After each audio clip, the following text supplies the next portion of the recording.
అయితే ఈ దుఃఖాలన్నీ పోయేవా? ఒక దుఃఖం పోవాలని వచ్చి స్వామికి మొక్కుకుని వెళ్తాం, ఆ దుఃఖం పోతుంది. దుఃఖం పోతుంది కానీ పూర్తిగా పోయిందండి, మరో దుఃఖం మరొక రూపంలో రావచ్చు. కనుక ఇలా దుఃఖం పోతూ మళ్ళీ దుఃఖం వస్తుంటే ఎన్నాళ్ళకి ఇది అంటే, అసలు దుఃఖం లేకుండా చేయడాన్ని ఏమంటారంటే మోక్షం ఇవ్వడం అంటారు. మోక్షం అంటే అసలు ఏ దుఃఖం ఉండదు. దుఃఖాలేనంటే జన్మ దుఃఖం, జరా దుఃఖం ఇత్యాదులు చెప్తుంటారు. పుట్టుకలో ఒక దుఃఖం ఉంటుంది, పుడుతున్నే ఏడుస్తాం కదా. ఆ పుట్టక ముందు గర్భంలో ఎంత వేదన పడతామో, పుట్టి బయటకు వచ్చిన తర్వాత ఏడుస్తూ పుట్టినప్పుడు బ్రతుకులో రకరకాల ఏడుపులు ఉంటాయి.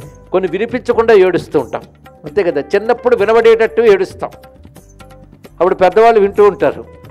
పెద్ద అయిన తర్వాత వినబడేటట్టు ఏడవం, ఎందుకంటే ఓదార్చే వాళ్ళు ఎవరు ఉండరు కనుక.